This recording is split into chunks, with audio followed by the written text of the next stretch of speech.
As Life Talks de forma gloriosa, iremos agora ter connosco a ex-ministra da Saúde, doutora Ana Jorge, que irá falar-nos dos desafios que encontrou tanto no seu percurso médico como no seu trajeto político, também ele ligado à área da saúde.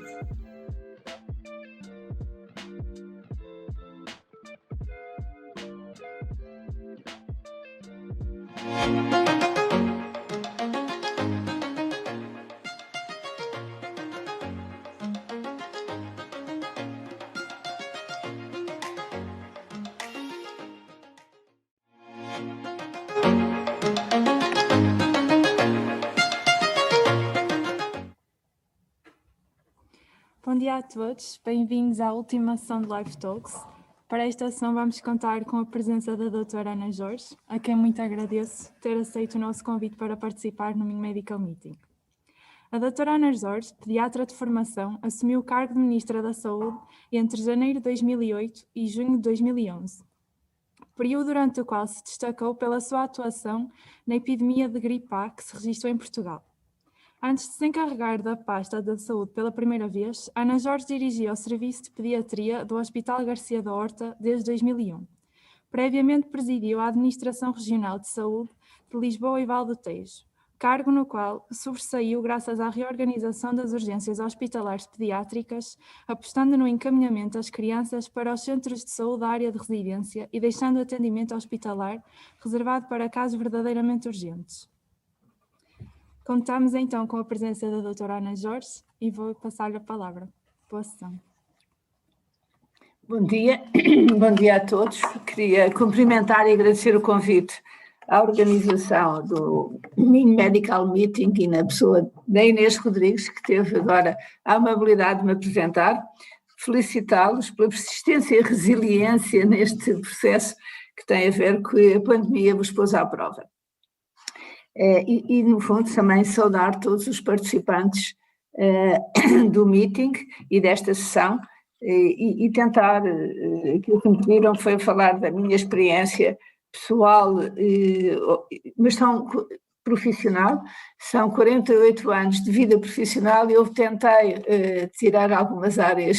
aquilo que eu considerei mais relevante. E para facilitar, eu trouxe, partilhava aqui, partilhava uma pequena apresentação, porque me parece mais fácil agora, está aqui. E daí para podermos, se eu consigo abrir a tela toda.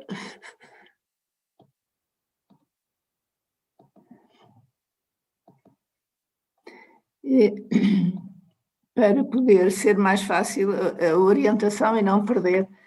naquilo. E como sabem, eu, enfim, sou original da Lourinhã, de um concelho onde estudei, e o concelho hoje é conhecido pelos dinossauros, mas obviamente que é uma coisa recente. No meu tempo não existia. Tenho 71 anos, 3 filhos e 7 netos. Eu considero isto importante porque, de facto, são marcantes também a vida pessoal em algumas das opções e daquilo que nos propomos fazer. Algo que me marcou, e nomeadamente em algumas áreas da vida profissional, e por isso eu resolvi fazer aqui o salientar, tem a ver com a escola primária e o ensino secundário que fiz na Lourinhã. E na escola primária eu tive uma professora que me marcou imenso, porque ela era casada com um oficial da Marinha, com o qual não podia viver, porque ele tinha sido um ativista contra o Salazar e, portanto, uma professora primária que era funcionária pública não podia viver com uma pessoa com este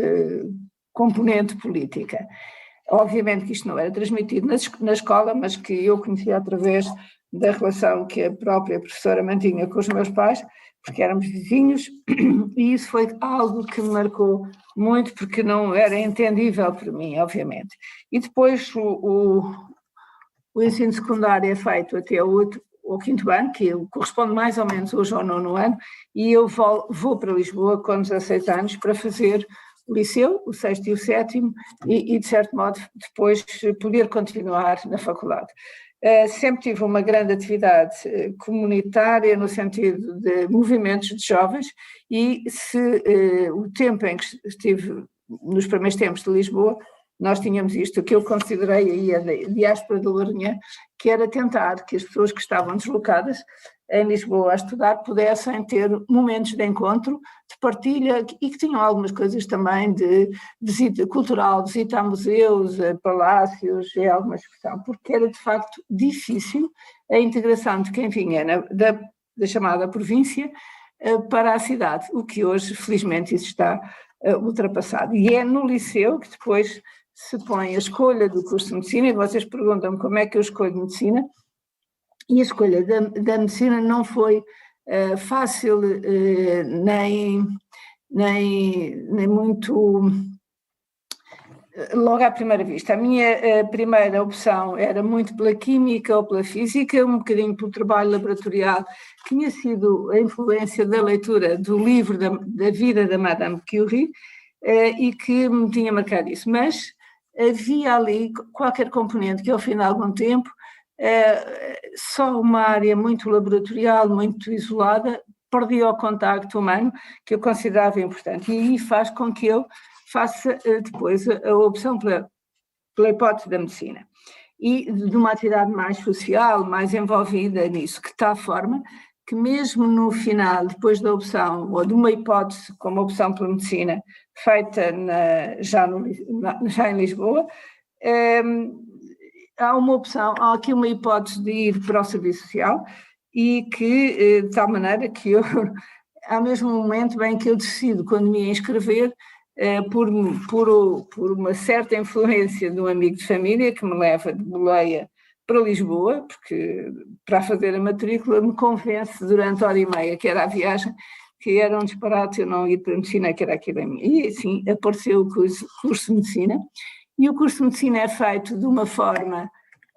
relativamente tranquila, portanto são 6 anos de curso, correram bem. Passei a crise académica de 69, provavelmente algumas de vocês já ouviram falar, começou em Coimbra, mas estendeu-se a Lisboa, e começo a trabalhar, ainda antes do 25 de Abril, em janeiro de 74, e tive ali algumas coisas muito importantes, que são algumas das pessoas que marcaram os primeiros anos. Uma na área da pediatria e outra na área da medicina geral, da medicina interna, em que, no fundo, são sempre muito as preocupações que as pessoas tinham nessa equipa de alguma continuidade de cuidados, a preocupação com a pessoa doente, não com a doença, mas também com a pessoa doente. Mas, enfim, aparece depois o 25 de Abril em 74, que é de facto muito marcante em toda a vida profissional e pessoal, como é evidente, e logo a seguir eu tinha trabalhado com uma pessoa, com um pediatra que era o responsável deste dispensário materno-infantil em Alenquer. Alenquer é uma vila próxima de Lisboa, e que havia centros de saúde materno-infantis, alguns da Junta Distrital, outros do Instituto Maternal, e me propõe, porque ele queria ir trabalhar para a Revolução, como ele dizia, que para eu lhe fazer a consulta 2 vezes por semana em Alenquer, o que me deixou, porque era muito jovem, muito preocupada com isso, mas de facto foi uma experiência grande de alguma preocupação e ansiedade para se era capaz ou não de fazer, mas de facto isso foi marcante depois esse contacto com uma população que não tinha acesso a outros cuidados de saúde que não fossem estes da Junta Distrital, porque não havia Serviço Nacional de Saúde, como é óbvio, e aí de facto foi muito, muito marcante. E obviamente, provavelmente já noutras pessoas da minha geração e nas a seguir, aquilo que nos marca muito é o serviço médico à periferia, e o serviço médico à periferia que eu faço logo no segundo grupo de aparecimento do serviço médico à periferia, mas no qual estive envolvida muito logo na própria organização no ano anterior. Nós tínhamos a possibilidade, nessa altura, de constituirmos em grupo de colegas e concorrer para o local. Nós fomos para Alcácer do Sal e Grande, éramos um grupo de 7, médicos, do qual eu era a única mulher do grupo. Isto tinha alguma coincidência, não teve nenhuma opção especial, teve casual, e que eu trouxe uma fotografia só para dizer, porque esta era a casa onde metade de nós vivíamos, e quando eu vi isto achei com algum, enfim, não posso dizer, uma boa recordação, fundamentalmente. E este era o Hospital da Misericórdia de Grândola, onde nós também tínhamos alguma atividade, mas a nossa atividade principal era em Alcácer do Sal, onde encontramos um Hospital da Misericórdia que tinha uma estrutura física já hospitalar, era recente, semelhante aos nossos hospitais onde nós tínhamos já trabalhado, e o que havia são postos da Caixa de Previdência com consultas gerais, e havia em Alcácer uma delegação de saúde, e nessa altura os delegados de saúde estavam nas câmaras municipais, havia um médico, um enfermeiro, técnicos sanitários. Tínhamos uma coisa boa, que este enfermeiro eu já conhecia, era uma enfermeira que tinha trabalhado no Hospital de Setúbal, que era o distrito, e que onde eu tinha feito algumas urgências como tarefeira no ano anterior, e portanto havia ali um relacionamento que facilitou, obviamente, a entrada e o conhecimento. E em Grândola nós tínhamos um hospital, que foi aquele que vimos, que era um velho, antiquíssimo hospital sem nenhuma estrutura capaz, onde estavam alguns doentes internados, mas, enfim, sem grandes complicações de patologia, porque não havia nada que os pudesse tratar, e mais os postos da Caixa de Previdência distribuídos pelos vários locais do concelho, pelas várias aldeias. E, para além daquilo que era a nossa atividade, consultas de medicina geral, abrimos um serviço de urgência de 24 horas no Hospital de Alcácer, havia estruturas para isso. Fizemos algumas ações de promoção da saúde, mas aquilo que eu destaco como mais importante, pelo menos aquilo em que eu me envolvi muitíssimo, é na criação de um centro materno-infantil, era um centro de saúde. E o que é que isto tinha de inovador? As crianças tinham acesso às consultas da Caixa de Previdência se os pais tinham Caixa de Previdência. Se não, não tinham nada, quer dizer, iam à Misericórdia, iam aos médicos privados se houvesse dinheiro, iam ao hospital, e portanto não tinha nenhuma. E aquilo que conseguimos foi que, em articulação entre a Federação das Caixas e a Direção-Geral da Saúde, que tinha a responsabilidade dos chamados centros de primeira geração, que vinham de 1971, da reforma de Gonçalves Ferreira, e que dependiam da Direção-Geral da Saúde, que tinham essa cobertura da saúde infantil e materna, para quem não tinha Caixa de Previdência pudessem juntar-se, e toda a população infantil era atendida da mesma maneira, quer tivesse Caixa ou não, e que aquilo que nós dizíamos, as contas fazem-se atrás da secretária. E, portanto, as pessoas passaram a ter, estas crianças, um atendimento que nós tentámos ser, e dentro das regras que já havia, das normas da Direção-Geral da Saúde, tentar aproximar. E, portanto, fizemos alguma área disso, abrimos uma consulta também de vigilância da grávida, da saúde materna, e aquilo que foi mais inovador foi o planeamento familiar. Ainda não havia legislação para o planeamento familiar, era uma novidade com algumas dificuldades, e isto não foi fácil de implementar numa vila ou num concelho em que as mulheres trabalhavam muito, eram mulheres rurais e que estavam nas cooperativas, mas com algum trabalho pesado, e este foi com o apoio dos colegas obstetras da ginecologia da Maternidade Magalhães Coutinho de Lisboa, que nos ajudaram no início. Tentámos e conseguimos fazer e implementar uma consulta de planeamento familiar, não sem antes de fazer alguma divulgação, reuniões de esclarecimento, etc. E, portanto, esta foi muito marcante. E, portanto, o serviço médico à periferia é, de facto, uma experiência muito, muito gratificante do ponto de vista profissional e pessoal. Eu tinha uma criança com 3 meses que foi comigo, e que isso às vezes era completamente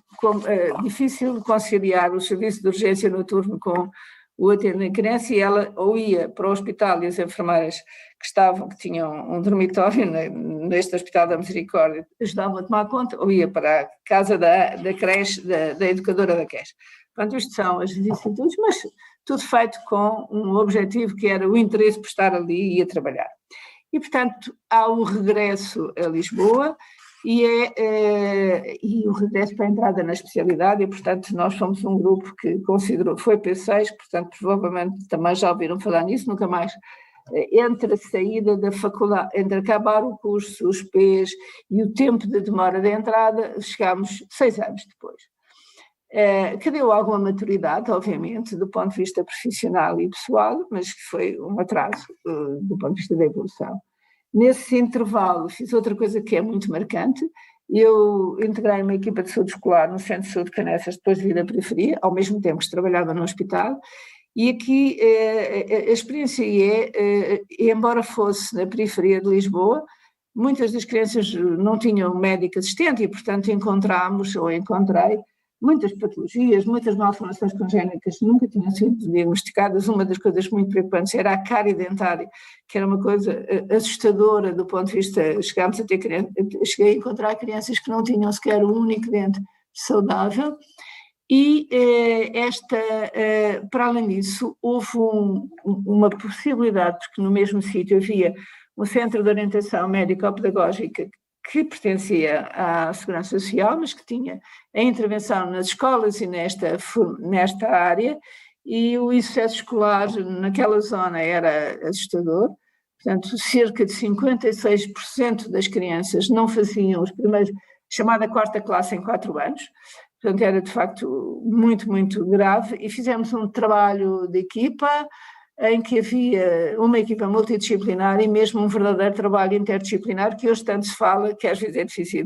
ainda concretizar, mas que a Elise conseguiu pôr em favor daquilo que era tentar melhorar as condições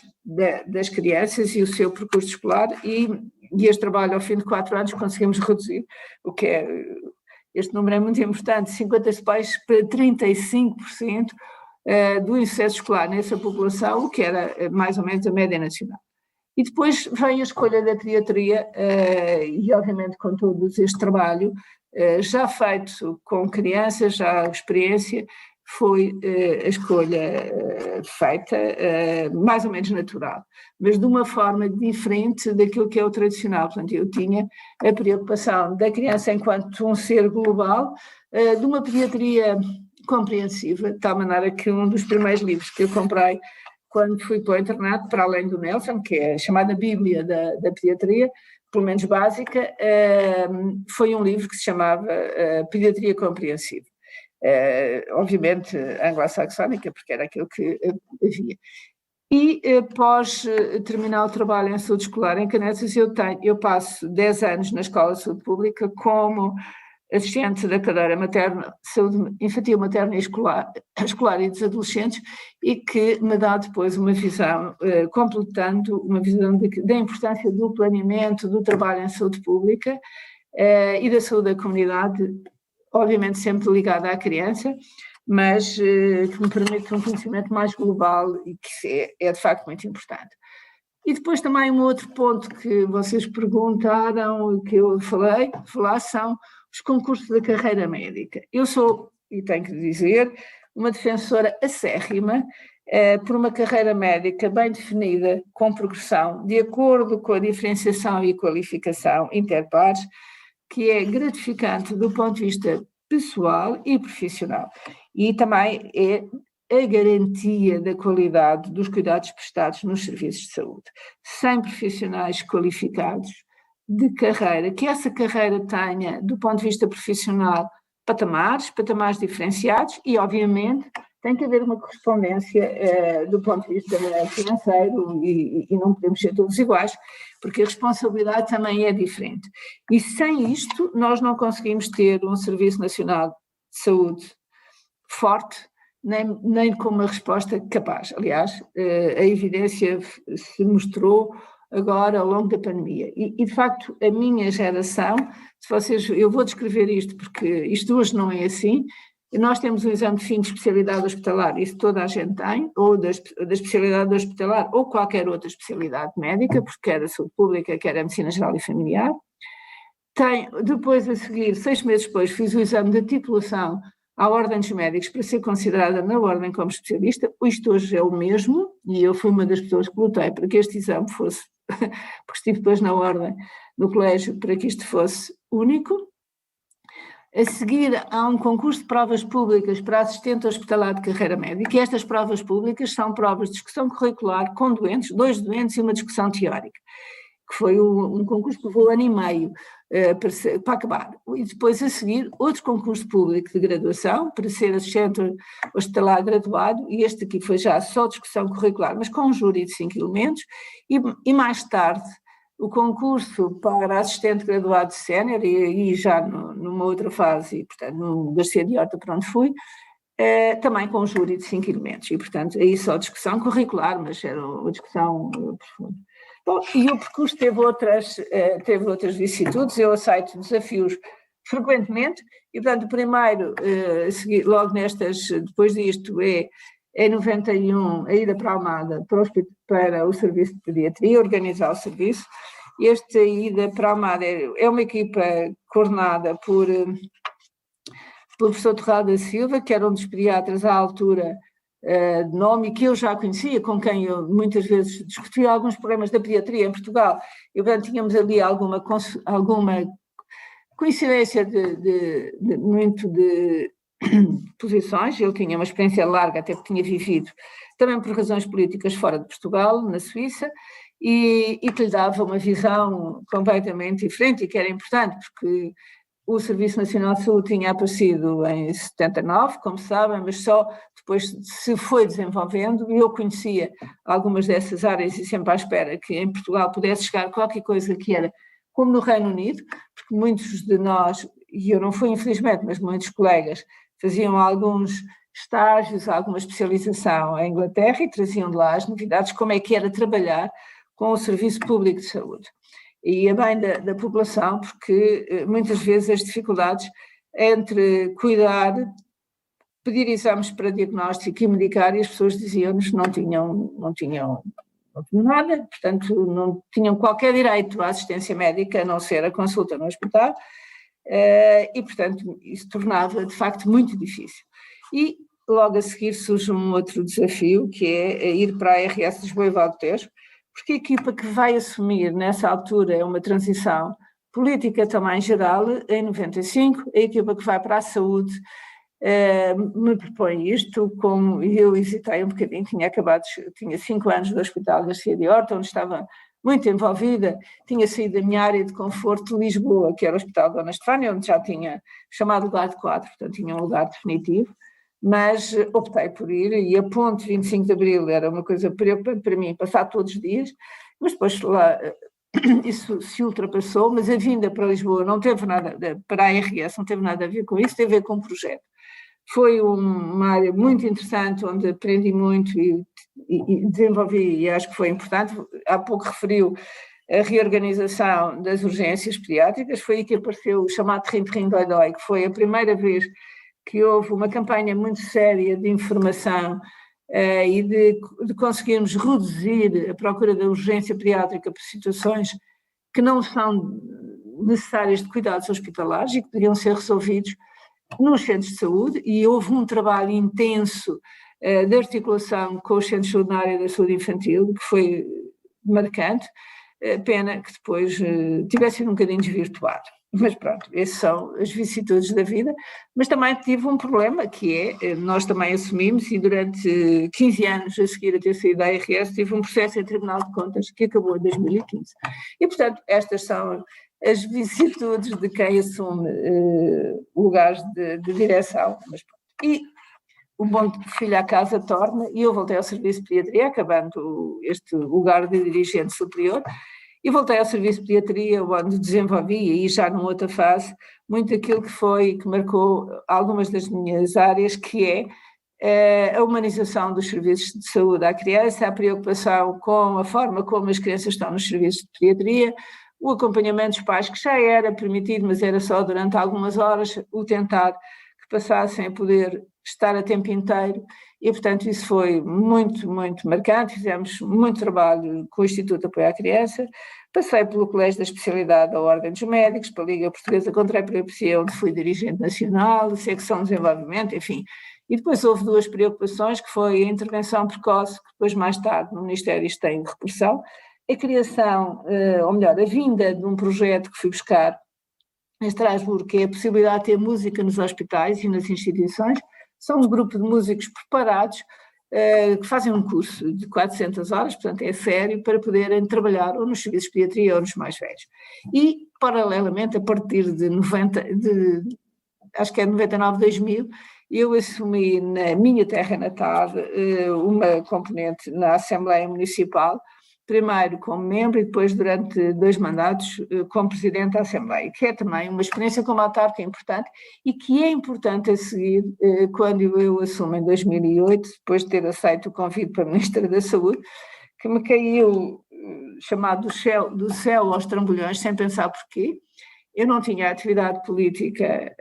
ativa, tirando a Assembleia Municipal, mas não era membro na altura do Partido Socialista. O convite eu hesitei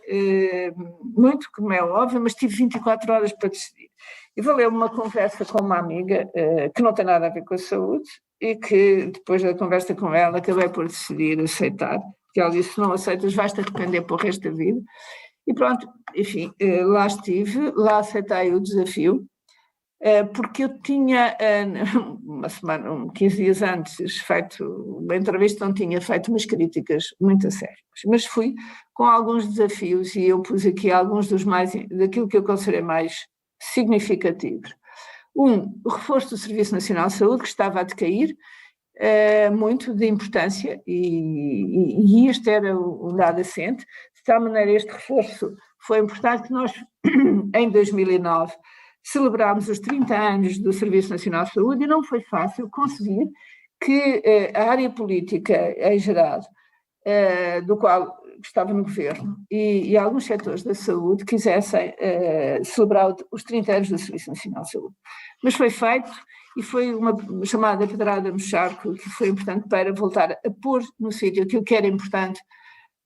que tivéssemos um Serviço Nacional de Saúde público, de acesso universal, tendencialmente, enfim, como aquilo que eu conheço, tendencialmente gratuito, e obviamente que tem que depois fazer parcerias, etc., mas tem que ser um Serviço Nacional de Saúde forte. Havia um problema de tensão muito grande na saúde em 2008, principalmente com os autarcas, por causa da reforma dos serviços de urgência, e a minha experiência autarca aqui valeu-me de grande capacidade de diálogo com os meus colegas autarcas, que na altura eram presidentes de Câmara e eu nunca fui, nem tenciono. E o outro objetivo eram as carreiras médicas e das outras profissões da saúde. Obviamente que, sendo uma acérrima defensora da carreira, foi algo que eu sempre defendi para mim e para os outros, achei, e tentámos, ao final de um tempo, construir alguma coisa, mas não é um processo sempre muito moroso, que obriga a grandes discussões sindicais, consensos entre 2 sindicatos, consensos com a administração pública, que não é o Ministério da Saúde, com o Governo em geral, mas no final conseguimos alguma coisa de construção na área da carreira médica, mas ficou incompleta. Pronto, e depois seria bom que algum dia, hoje um pouco já diferente, mas que fosse retomado. Eu pus aqui muito rapidamente um programa de cirurgia de oftalmologia. Isto é só para fazer referência que havia muita ideia que havia lista de espera e havia, na altura, um grande problema com as cataratas, provavelmente alguns de vocês não se lembram, eram jovens, mas iam muitos doentes para Cuba porque levados pelos autarcas para fazer a cirurgia. E o programa, o que teve a ver foi que nós envolvemos, quer as administrações hospitalares, mas aquilo que eu considero mais importante é o envolvimento dos próprios serviços de oftalmologia numa discussão em conjunto e o retomar e o interiorizar nos serviços públicos a grande maioria da sua capacidade para resolver estes problemas, e foi de facto um sucesso, independentemente de algumas contratualizações externas, mas foi fundamentalmente a interiorização e a capacidade do Serviço Nacional de Saúde poder responder. E aquilo o desafio que pôs, a gripe A. E a gripe A apareceu, não tem nada de semelhante com esta nossa a pandemia de hoje, a única coisa que era uma pandemia, e foi decretada pela Organização Mundial de Saúde, mas há áreas que foram desenvolvidas nesse processo.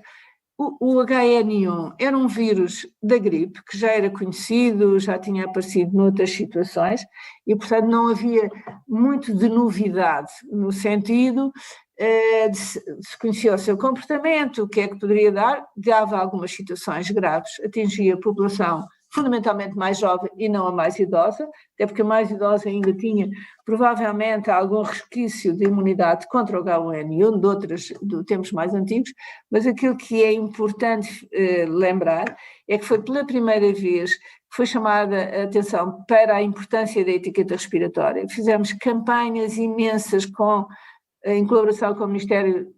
da Educação nas escolas, em todas e publicamente, da importância das crianças assumirem isto, da lavagem das mãos, do uso do álcool gel. Foi a primeira vez que numa situação de gripe isto foi chamado a atenção. E ficou. E eu acho que ficou até para hoje, porque para esta que depois foi necessário retomar. Hoje temos mais a importância do uso da máscara e, de facto, o uso da máscara veio provar que não só previne, como vocês já perceberam, o Covid-19, como também os outros vírus, porque este ano não houve vírus da gripe praticamente. E a construção dos planos de contingência, que levou a que muito, agora nesta pandemia atual, se tivesse ido buscar a experiência da construção de um plano de contingência para o H1N1 e que depois, obviamente, com todas as adaptações, com a gravidade desta situação, com a disseminação muito mais rápida, o contágio gravíssimo, com situações muito graves, com uma taxa de mortalidade não comparável ao H1N1, embora, como sabem, houve situações graves da H1N1. Por exemplo, o que é muito falado, em Portugal não havia ECMOs, havia 1 ou 2 nos serviços de cirurgia cardiotorácica, mas não para tratar estas situações, mas para as situações de cirurgia cardíaca que foram postos. Foi necessário transferir doentes para fora de Portugal para usar o ECMO, e hoje, depois desta situação da H1N1, os serviços e o Hospital de São João, como sabem, têm neste momento um centro de ECMO muito diferenciado, que instalaram, que se diferenciaram, e foi depois da gripe A. E, portanto, estas situações são negativas, mas trazem depois, obviamente, uma reorganização e uma preocupação com a evolução dos serviços. Algo que é também muito importante é a comunicação. A comunicação tem que ser muito bem coordenada, e nós tivemos um plano de comunicação muito exigente no H1N1, foi muito centralizado também no Ministério, obviamente com a colaboração da Direção-Geral da Saúde, que é o órgão técnico mais disto sabe, mas que a forma como se comunica, como se diz, é muito, muito importante para conseguirmos os objetivos finais. E depois, no Ministério, houve muitas medidas, não fiz um levantamento de tudo, eu diria que fui buscar algumas que têm muito a ver com alguns aspectos da minha experiência pessoal como pediatra e que, quer dizer, e aqui é um ponto que é importante partilhar convosco. A pediatria e a infância é algo que muitas vezes, aliás, com quem eu trabalhava, o professor Torrado da Silva dizia, a criança não é valorizada porque a criança não vota. Não é só por isso, é porque de facto também houve uma evolução dos indicadores em saúde, como se sabe, na saúde infantil, com estes anos tivemos uma capacidade com poucos recursos, mas com uma organização fantástica na área da saúde infantil, que permitiu sairmos do pior país da Europa para um dos melhores do mundo, em termos de indicadores de saúde infantil, da taxa de mortalidade e de todos os outros indicadores, da taxa, e aí a vacinação que em Portugal tem uma implementação que é diferente de todos os países da Europa, quer dizer, é muito bem aceito, muito bem organizada, e isto tem um papel completamente decisivo. A equipa de enfermagem, os enfermeiros dos centros de saúde que têm um trabalho na área da vacinação exemplar. Bom, e com isso Era importante que Portugal,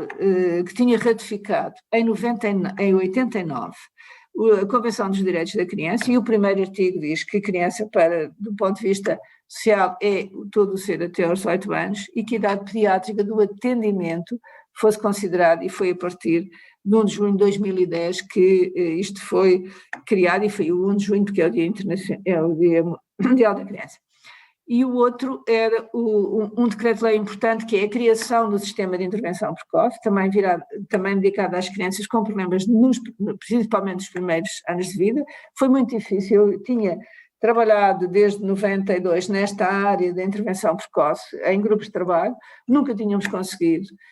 porque havia sempre qualquer coisa que acontecia e nada se concretizava, e que implicava 3 ministérios.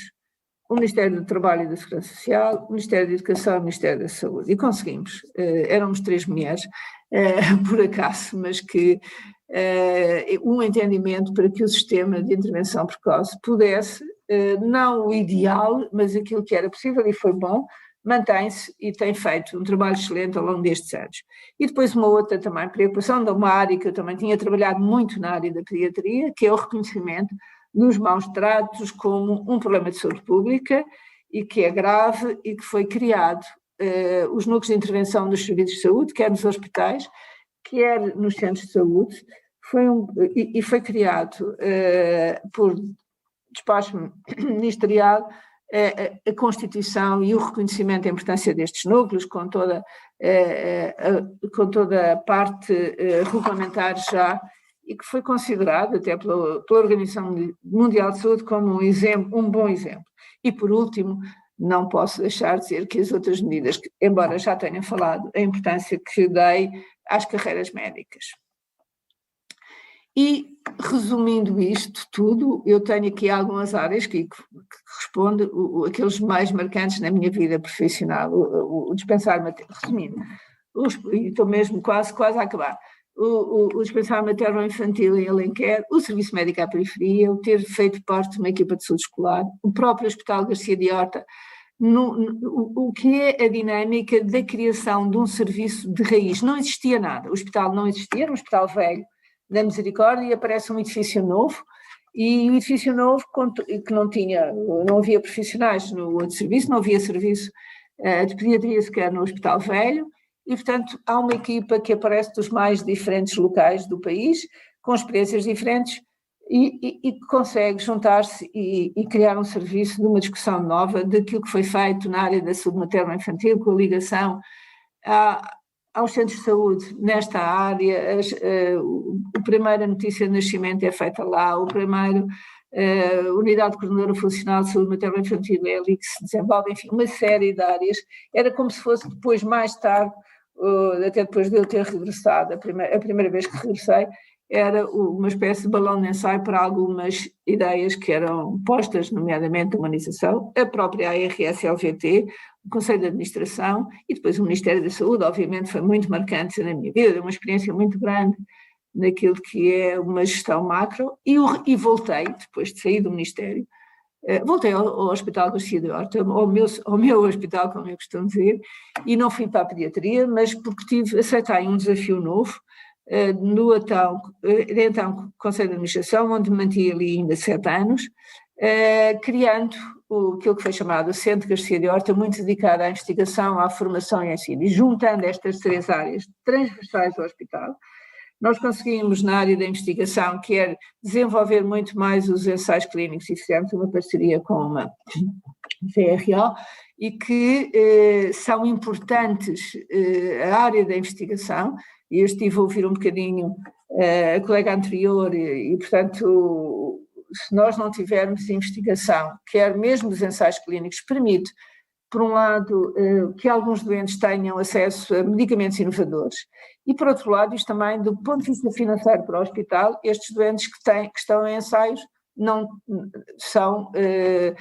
os ensaios os responsáveis pelo fornecimento dos medicamentos. Obviamente tem que ser sério, tem que ser muito transparente, mas muito bom. Aumentamos em paralelo muito a investigação da iniciativa dos profissionais, portanto houve algum trabalho muito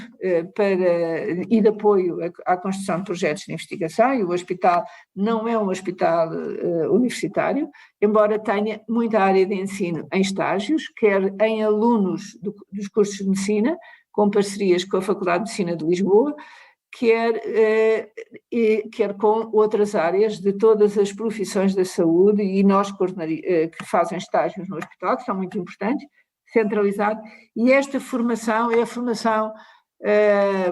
pós-graduada de todos, é a formação em serviço, e aquilo que o centro fez foi a diferenciação desta área da formação, com uma grande componente mais dirigida aos profissionais mais diferenciados, nomeadamente médicos, como o suporte avançado de vida, de adulto, do pediátrico, o ATLS, enfim, áreas que não tinham nunca sido desenvolvidas no hospital e que foi possível e que são importantes para a melhoria, obviamente, da prestação de cuidados. E, ultimamente, pois tudo tem um fim, eu neste momento estou a trabalhar na Santa Casa da Misericórdia de Lisboa, dedicada aos cuidados continuados e integrados. E agora, por último, o futuro. Vocês fizeram uma pergunta, melhoria da saúde em Portugal. Obviamente que a saúde tem todo um campo para mudança. É dos setores que mais ferve a investigação, a inovação,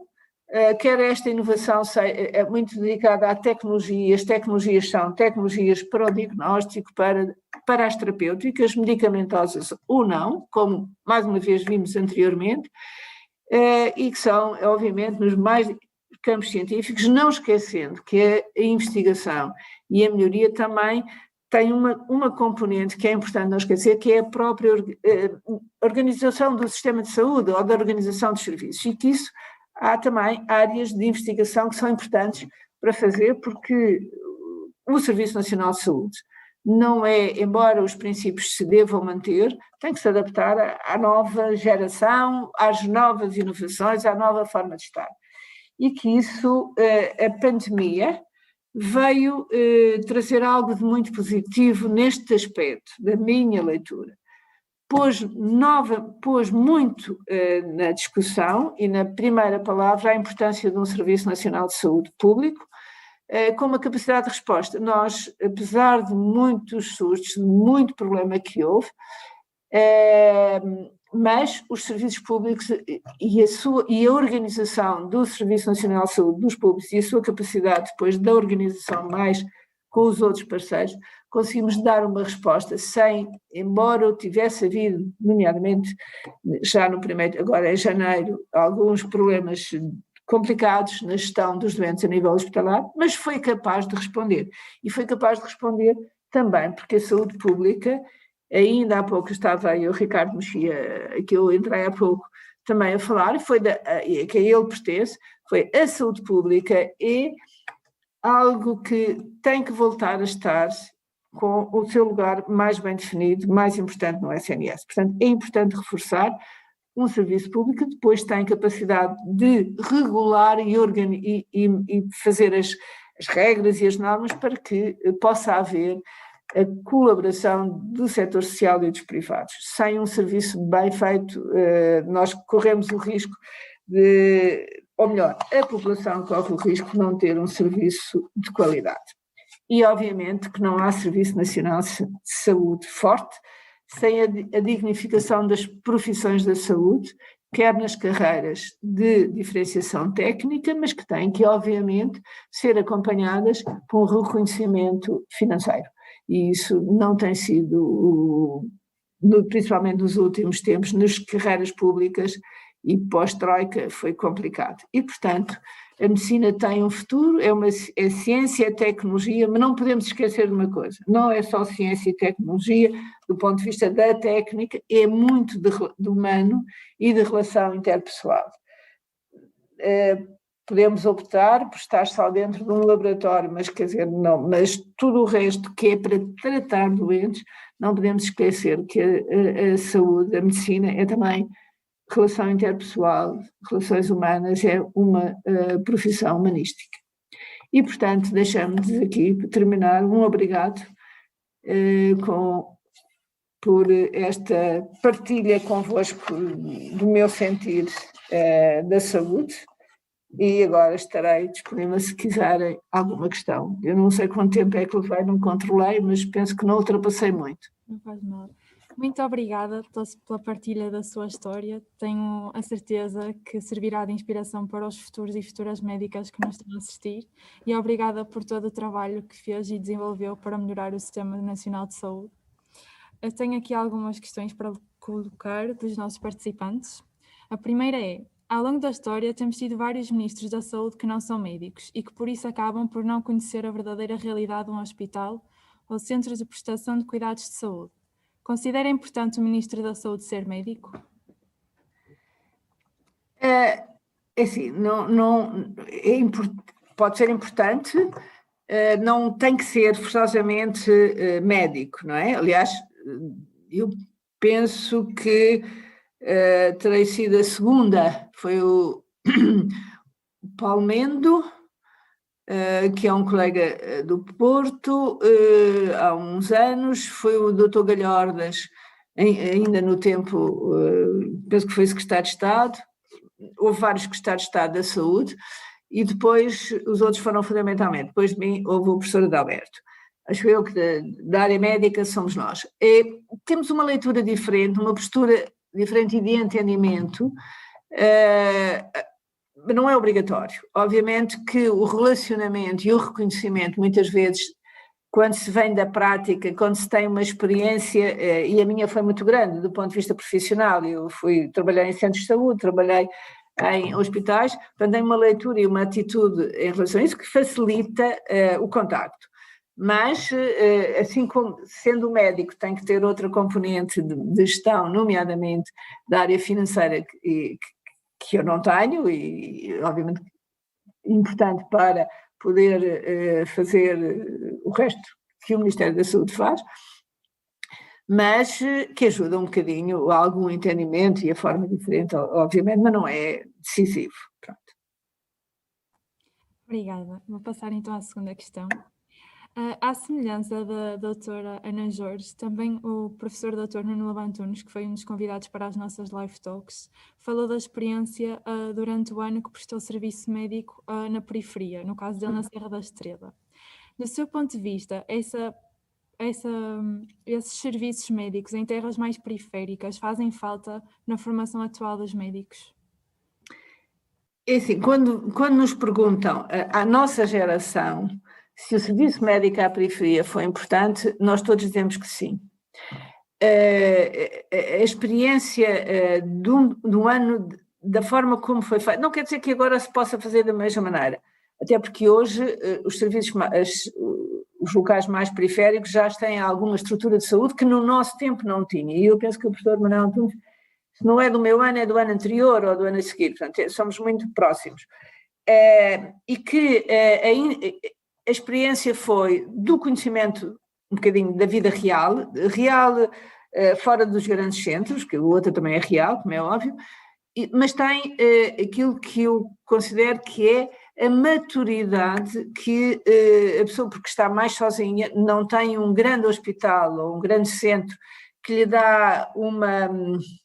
segurança, tem que está mais só, tem mais que pensar consigo, tem que resolver os problemas com os recursos que tem, amadurece, estuda, preocupa-se, ajuda a amadurecer do ponto de vista profissional e também do ponto de vista pessoal. E isso é importante,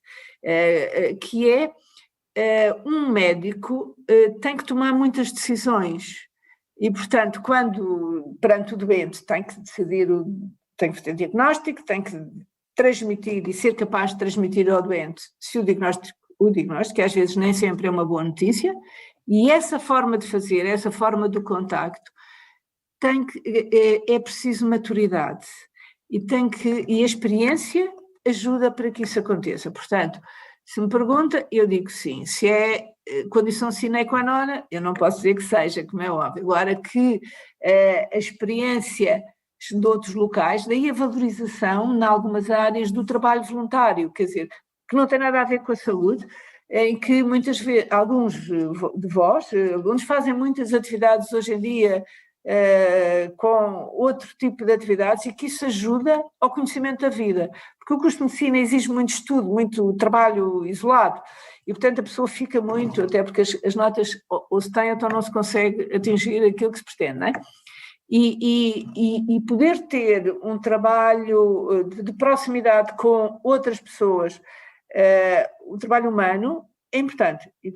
e daí que se pudesse ser feito com um tempo fora dos grandes centros seria importante, como enriquecimento pessoal e profissional. Obrigada. Tenho aqui mais algumas questões. Tendo em conta a sua experiência como Ministra da Saúde, considera que a problemática atual da indiferenciação médica poderia ter sido prevista e até mesmo prevenida? A indiferenciação médica significa a não entrada para as especialidades. Eu acho que devia ter sido prevenida. Isso é uma preocupação. Eu passei, não sei como se previne, penso que nós lutámos muito e quer no meu tempo da ARS, que portanto é no fim dos anos 90, em que se promoveu nessa altura muita formação aos médicos que não tinham especialidade e que trabalhavam nos centros de saúde, para poderem ter a formação como especialistas e, portanto, havia uma formação em serviço coordenada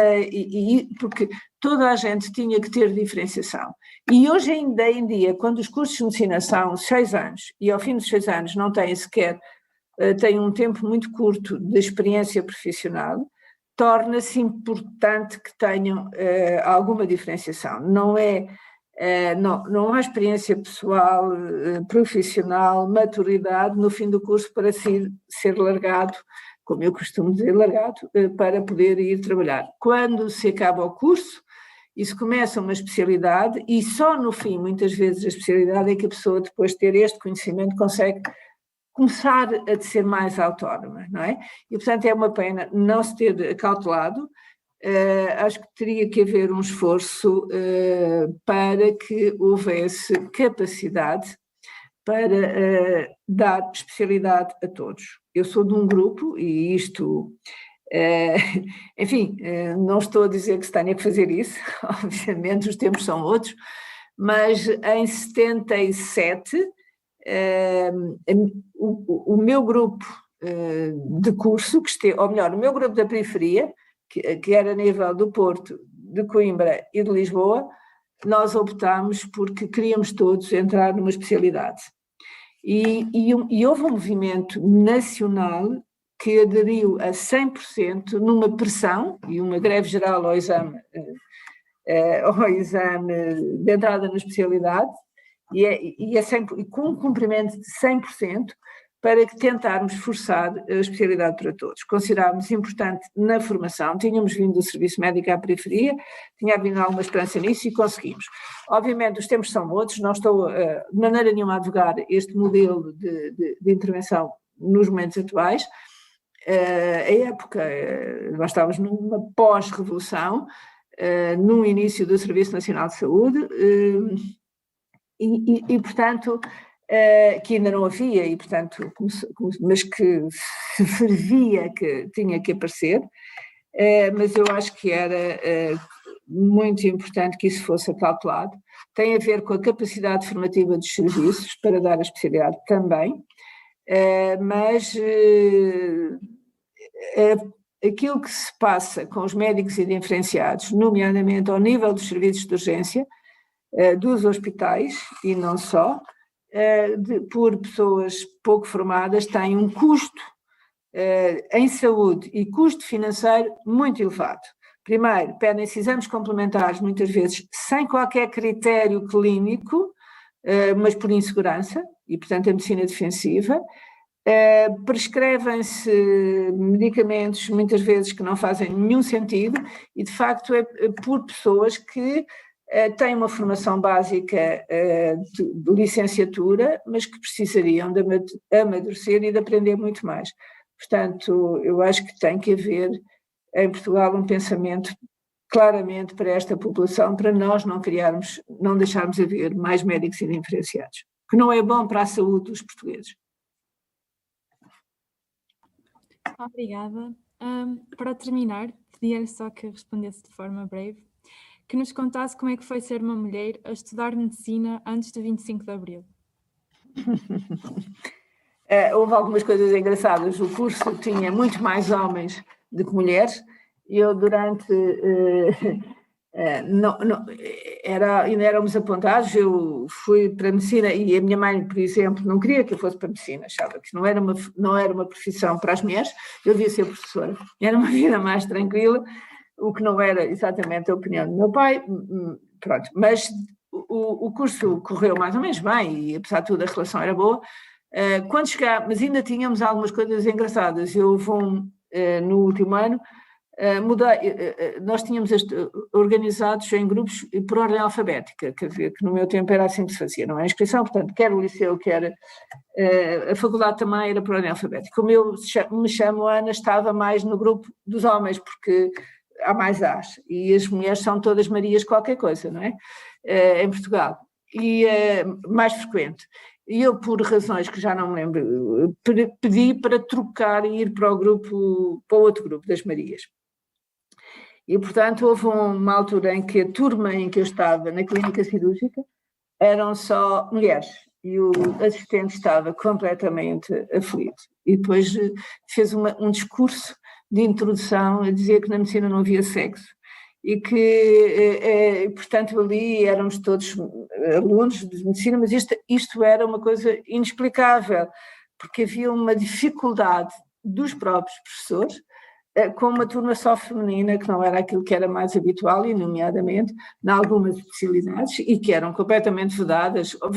por opção, não era impeditivo, ninguém escolhia nem ortopedia, porque era preciso força, nem urologia,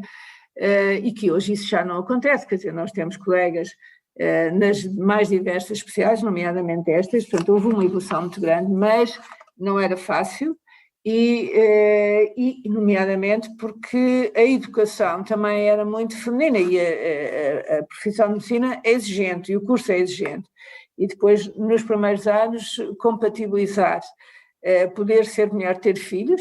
e eu tive um filho que levei para a periferia, como disse, e 2 anos depois de regressar tive uma segunda gravidez que foram gêmeos, no meu primeiro ano de internato, e tenho que vos dizer que fazer exame de saída de internato com 3 crianças, entre as duas mais novas com 3 anos, não é fácil. Portanto, estas questões de gestão, que é muito mais feminina, porque felizmente isso hoje não é bem assim, mas que na altura, há 40 anos atrás, era muito a responsabilidade dedicada às mulheres, mas hoje isso mudou claramente, e eu sempre achei que eu na minha profissão era igual do ponto de vista dos direitos e dos deveres, e portanto não era por ser mulher que eu podia fazer uma coisa do ponto de vista do acesso, não é? E quer do acesso do cumprimento do dever, quer do acesso a lugares. E para isso, obviamente, tinha uma sobrecarga maior do ponto de vista pessoal. Foi muito à custa de não poder fazer outras coisas que eu gostava de fazer. Eu vou-vos dar um exemplo, que era, eu gostava imenso de cinema, e não podia ir ao cinema, porque eu estava a estudar, eu tinha filhos para tomar conta, eu estava de urgência, não é? E, portanto, quando chegava às férias, eu felizmente tinha uns pais e uns sogros que tomavam conta das crianças, chegava às férias, e a primeira coisa que eles faziam no primeiro dia, metê-los em casa dos avós. E houve um dia que fui no mesmo dia fui 3 vezes a 3 sessões de cinema, às 3, às 6 e às 9, porque de facto aquilo era qualquer coisa que eu não podia fazer de uma forma habitual, porque não havia condições para o fazer. Muito obrigada. Chegamos então ao fim da última Sun Life Talk. Muito obrigada por ter aceito o nosso convite, por ter participado e por ter partilhado tanto connosco. Foi uma sessão de veras enriquecedora e pronto, obrigada. Sim, que tenha servido para alguma. Felizmente os tempos mudaram, mas é bom ouvir os mais velhos para que hoje se possam construir coisas diferentes e coisas novas. Só por isso. Portanto, muito obrigada, foi um prazer.